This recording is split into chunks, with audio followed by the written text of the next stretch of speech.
Hi, I wonder if you can relate to this. You know, I've taken freedom for granted most of my life. On the one hand, I've been told that if it's going to be, it's up to me. And that's really motivated me to be creative and to really work hard on achieving my dreams. On the other hand, I've been told that my freedoms are eroding.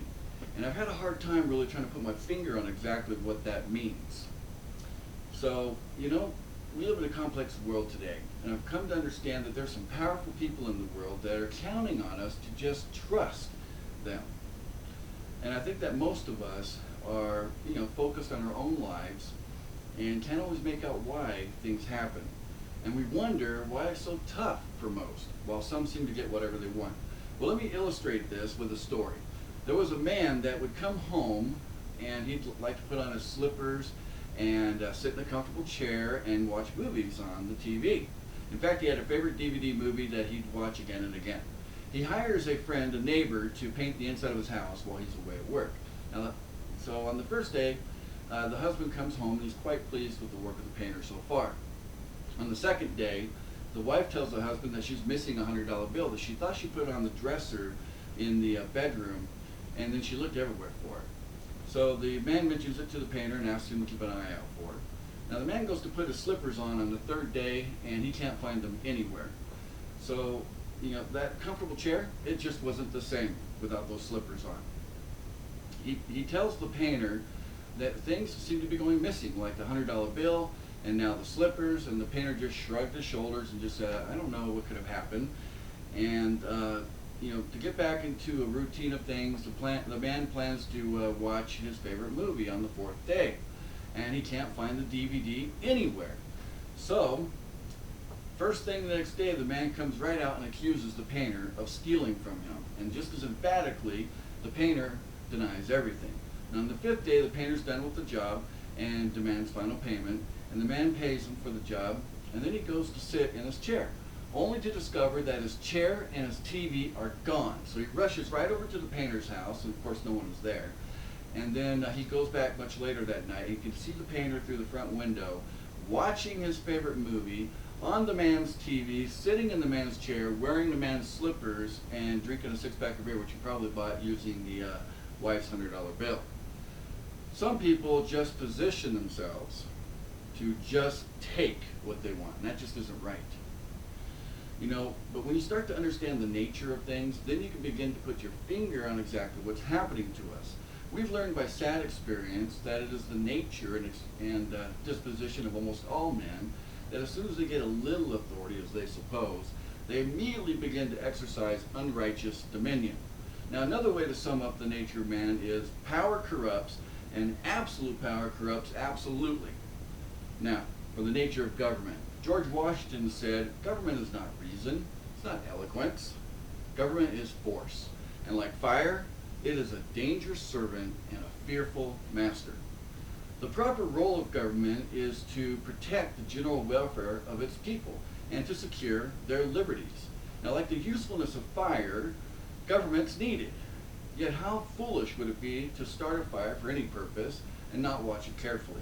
We must watch and maintain good government which is run by men prone to abuse their power, or the results will be more devastating than a fire unchecked. Generally speaking, we the people have been asleep while the fire of government is raging, consuming everything we hold precious. Our founding fathers understood just how evil tyranny is to a people under its power. Now, while the British government was not the worst case of tyranny in the history of the world, it was bad enough that our founders risked everything to declare independence from it. And they were inspired to replace that government with one that was based on the principles of freedom. And look at how far we've advanced because of freedom. Now let's talk about the best standard on earth to define freedom. Is there a better standard than the Bill of Rights to define freedom? I don't think so. And wouldn't it be great if everyone that was elected would serve within the limitations set forth within the Bill of Rights? I'm afraid that most of us are not aware of how our freedom is being stripped away little by little because we don't understand our rights. It only takes 5 minutes to read the entire Bill of Rights. When's the last time you read the Bill of Rights? Well, we have a copy of it here on the website. Just click on the button that says Bill of Rights, and I suggest you take a few minutes today and read it. You'll be glad that you did. The centerpiece of this website is an ever-growing database dedicated to serving, measuring the acts of government and the people serving in office or wanting to serve in office, using the Bill of Rights itself as the measuring stick. You can access it free just by clicking on the button here that says election, and then select your state, and then click on the go button. As you can see, we've started this database out with measuring the people in both houses of Congress. Now go ahead and select a candidate. So now you can see everything in this database is measured on a scale of 10. Because there are 10 amendments within the Bill of Rights, this will give you a simple guide that you can follow to see how a politician stacks up against the Bill of Rights. Now if you see a red thumbs down next to the number 4, that means that we've identified a Fourth Amendment violation. And you can review the documentation of their violation of our rights by simply clicking on that red thumbs down. Now if you see 10 yellow thumbs up, that means we haven't researched that candidate yet. And of course, we're always going to begin our research with people holding office and then go after those running against them. We can reverse the erosion of our freedom if we, the people, are clearly empowered to vote wise and honorable people into office who will properly govern and never infringe upon our rights. There's never an acceptable reason why someone in government can step on our rights. Even Benjamin Franklin made this clear when he said, "Those that would give up essential liberty to purchase a little temporary safety deserve neither liberty nor safety." Let this ever-growing database be your guide when you go to vote. And if we catch someone taking our freedom from us for whatever reason, and we continue to let them serve in office, then we're as foolish as that man that lost his TV and chair. I'd much rather have someone in office that doesn't know what they're doing than someone that knows exactly what they're doing, because it's within their nature to serve their own interests first, even at the expense of our freedom. Now let's talk about the plan to reverse the erosion of our freedom. As you can see on this website, we have 3 main objectives: to measure the acts to measure and disseminate the acts of government, to build a powerful membership base, and to raise enough money to pay for it all on an ongoing basis. Now this has started out as a simple thing, measuring just the federal legislature, but one day soon it'll measure everyone in office from city council all the way to the President of the United States. And it'll also measure all those people running for office at all levels. Now, let me tell you the scope of this. We have 1 president and 535 legislatures at the federal level. We got 50 states, each with a governor, and 4 or 5 seats at the state level. And each state also has its own House and Senate. We have 3,000 counties, each with about 5 or 10 seats, including a sheriff, commissioners, a clerk, and a treasurer.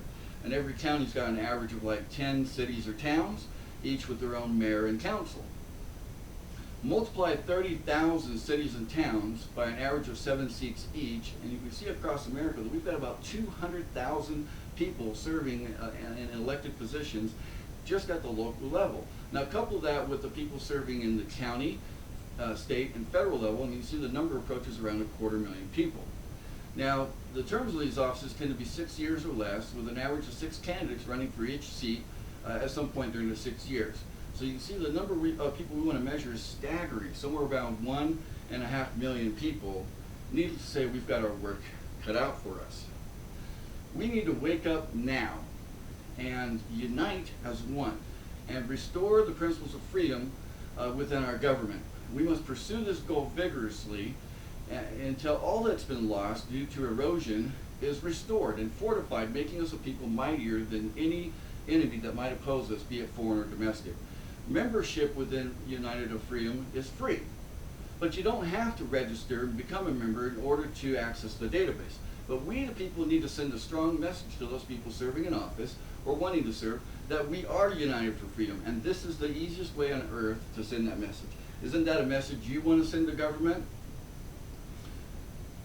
You know, uniting for freedom is going to make history, and you can be a part of that. And membership has its benefits. As you can see here, we have a goal of raising 100 million Americans to join our ranks, making us the most powerful force on earth for the sake of freedom. General membership in United for Freedom is free, and it only takes about 30 seconds to join online. Simply fill out the membership form. Stand with us, united for freedom.